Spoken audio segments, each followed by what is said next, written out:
আজকে শাপলাতে আমি চিংড়ি মাছ দিয়ে রান্নবো।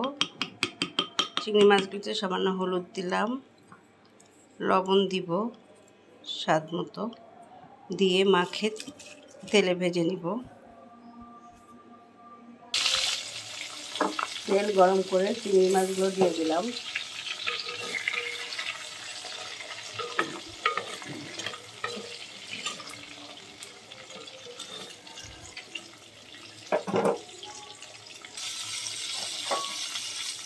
চিংড়ি মাছগুলো উল্টে দিলাম। মোটামুটি আমার ভাজা হয়ে গেছে। এখন আমি একটা পাত্রে তুলে দিচ্ছি।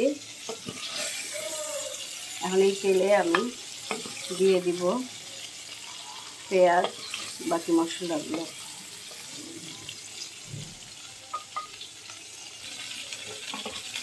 দিয়ে দিচ্ছি হাফ কাপ পেঁয়াজ,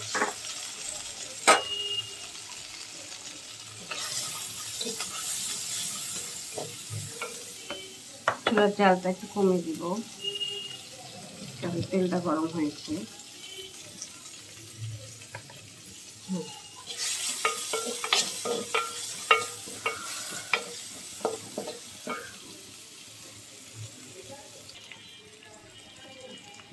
এবার দিয়ে দিব আদা রসুন 1 চা চামচ,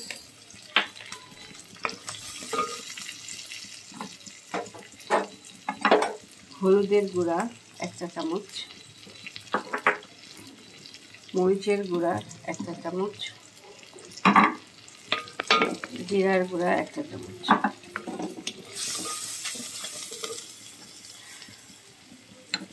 লবণ স্বাদ মতো।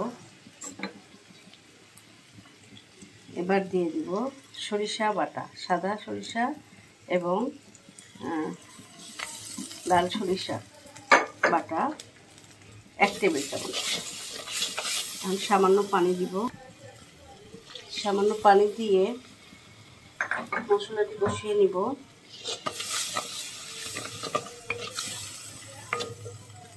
কষিয়ে আমার ধোয়া শাপলার ডাঁটাগুলি দিয়ে দেব।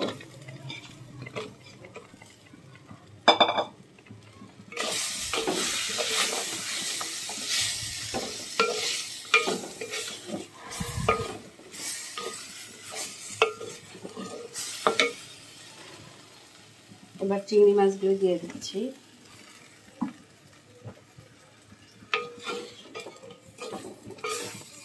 দিয়ে সামান্য পানি দিব।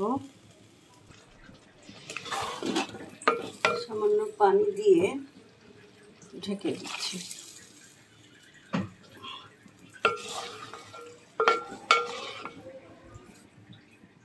নামানোর আগে কাঁচামরিচ দিব। এবার চুলার জালটা বাড়িয়ে দিব।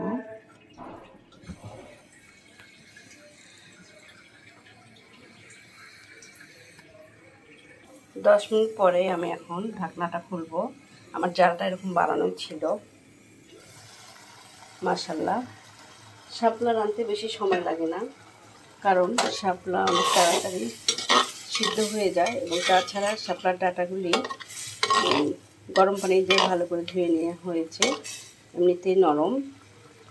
তা আমার হয়ে গেছে, এখন চুলাটা অফ করে দেব।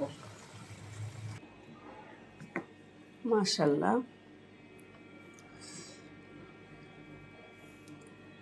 শাপলা দিয়ে চিংড়ি মাছ রান্না আমার কমপ্লিট, এবং দেখতেও সুন্দর হয়েছে, স্বাদেও অতুলনীয়।